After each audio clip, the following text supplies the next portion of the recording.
मेरे माध्यम से जो पार्टी का अभिनंदन किया है, मेरे माध्यम से भारत के यशस्वी प्रधानमंत्री नरेंद्र मोदी जी का आपने जो अभिनंदन किया है, उसके लिए मैं तहे दिल से आपका धन्यवादी हूं, आपको धन्यवाद देता हूं। ये जीत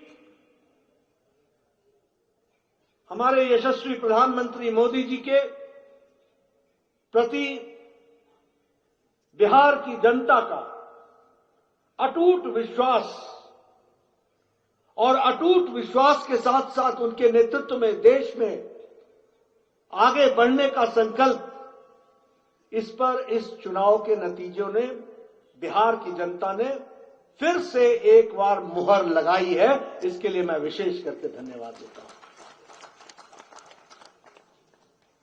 हमारी माताओं ने, बहनों ने, हमारे नौजवानों ने, युवाओं ने, हमारे किसान भाइयों ने, हमारे मेहनतकश मजदूरों ने,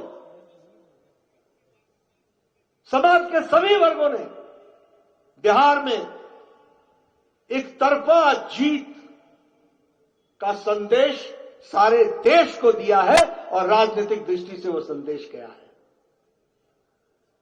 यह संदेश सिर्फ इतना ही नहीं है, यह संदेश जो लोग देश को और प्रदेश को घुसपैठियों के सहारे चलाना चाहते हैं, उनको भी बिहार ने बाहर का रास्ता दिखा दिया है। इसको भी हमको ध्यान में रखना चाहिए।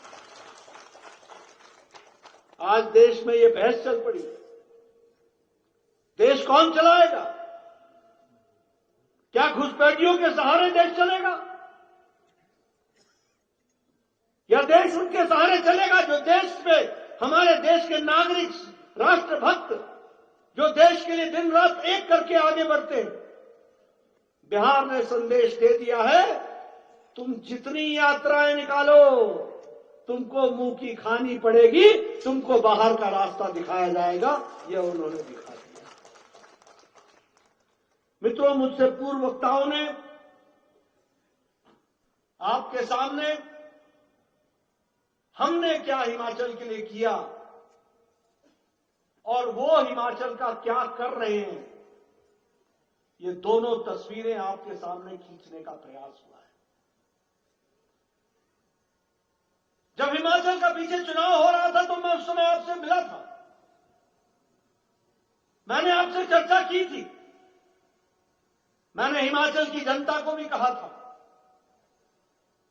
कि गलती मत करना, राजनीति फुलका नहीं होती जो कभी इधर पटको तो कभी उधर तवा पर डाल दो। राजनीति लंबे समय तक स्थिर होकर के विकास के क्रम को बढ़ाने की होती है, उसको समझ करके चलना चाहिए। आज हिमाचल का विकास का एक ही मंत्र है और वो है डबल इंजन की सरकार। याद रखना,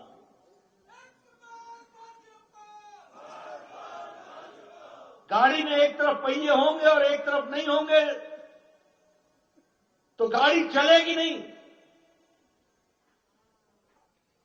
और मैं इसलिए नहीं कह रहा हूं कि हमारी विरोधी सरकार है, मैं इसलिए कह रहा हूं कि हमारे यहां बैठे हुए लोग मोदी जी के नेतृत्व में नियतन हिमाचल को आगे ले जाना चाहते हैं और दूसरी ओर कांग्रेस पार्टी के लोग नियतन सत्ता का भोग करके मौज करो, खाओ पियो, मौज करो, आगे किसने देखा है, इस मन को लेकर के चलते हैं। इसलिए हमारा मेल बैठ नहीं सकता। ये दूसरे किस्म की सरकारें हमारे साथ चल नहीं पाएंगी और मैं आगे आंकड़ों के साथ आपको बताऊंगा। सिर्फ मैं इसलिए नहीं बोल रहा हूं कि मुझे बोलना है क्योंकि मैं राजनीतिक दृष्टि से भारतीय जनता पार्टी का अध्यक्ष हूं। मैं इसलिए बोल रहा हूं कि हिमाचल की जनता को ध्यान में रखना होगा और इसकी चर्चा मैं आगे चल करके करने वाला हूं। आज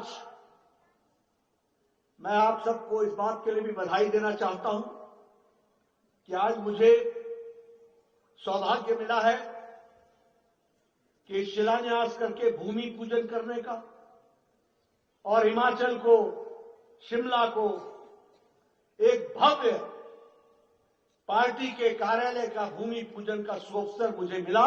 इसके लिए मैं बहुत बहुत धन्यवाद देता हूं और बहुत बहुत बधाई देता हूं।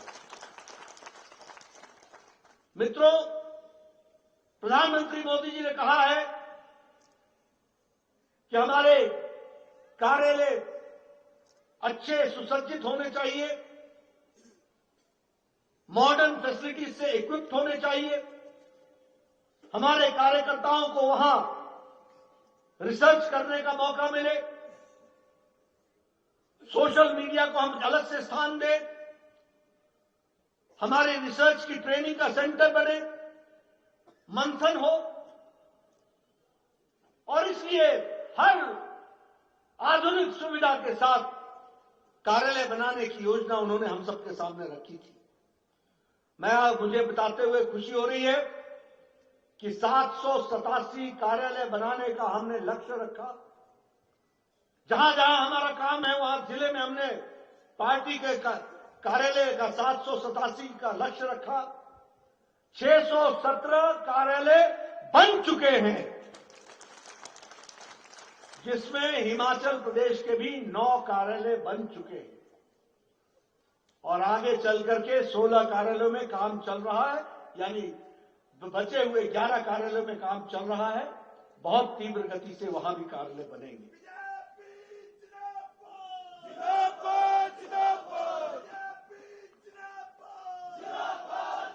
मित्रों, किसी भी पार्टी को चलने के लिए मैं बार बार बोलता हूं 5 क चाहिए। सबसे पहले तो कार्यकर्ता चाहिए, कार्यकर्ता को कार्यक्रम चाहिए, कार्यक्रम को करने के लिए कार्यकारिणी के माध्यम से कार्य को आगे कैसे बढ़ाना है इसको तय करना चाहिए, और कार्यक्रम को चलाने के लिए कोष चाहिए, और कोष के साथ साथ कार्यालय की व्यवस्था, कार्यालय चाहिए। 5 क चाहिए। हमारे पास कार्यकर्ता है, हमारे पास कार्यक्रम है, हमारे पास कार्यकारिणी है। आप सबके आशीर्वाद से कोष के माध्यम से कार्यालय बनने का तैयारी चल रही है, इसको भी हमको समझना चाहिए। और ये कार्यालय नहीं है, ये संस्कार केंद्र है।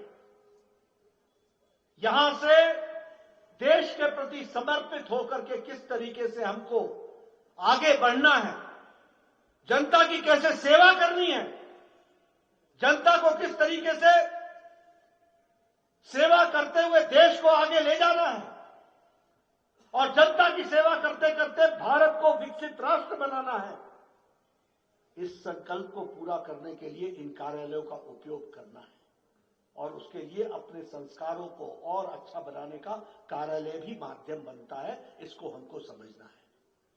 इसलिए आज जब मैं यहां आया हूं तो आप सबको इसके लिए, कार्यालय के भूमि पूजन के लिए बहुत बहुत बधाई देता हूं। बहुत बहुत।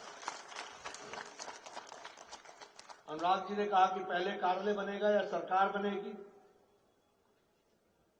मेरा पार्टी से कहना है और आप कार्यकर्ताओं से कहना है कि दोनों ही समयबद्ध तरीके से बनना है, इसको हमको तय करना है। इसलिए दोनों ही समय पर बने, इसकी हमको चिंता करनी है। मित्रों, कुछ बातें हम आपके ध्यान में लाना चाहते हैं। भारत की राजनीति पिछले 11 वर्ष में बदल गई है। 11 वर्ष पहले यूपीए की सरकार में, कांग्रेस के नेतृत्व में, सरकार का मतलब क्या होता था? सरकार सबके माध्यम से बनती थी, लेकिन सबके माध्यम से बनने के बाद सरकार किसी एक जाति की हो जाती थी, सरकार किसी वर्ग की हो जाती थी, सरकार किसी मजहब की हो जाती थी, सरकार कभी किसी के परिवार की हो जाती थी। आशीर्वाद सबका लेते थे, लेकिन लेकिन सरकार जाति में बंट जाती थी, सरकार समाज में बंट जाती थी, सरकार वर्ग में बंट जाती थी और सरकार एक परिवार और जाति में सीमित हो जाती थी।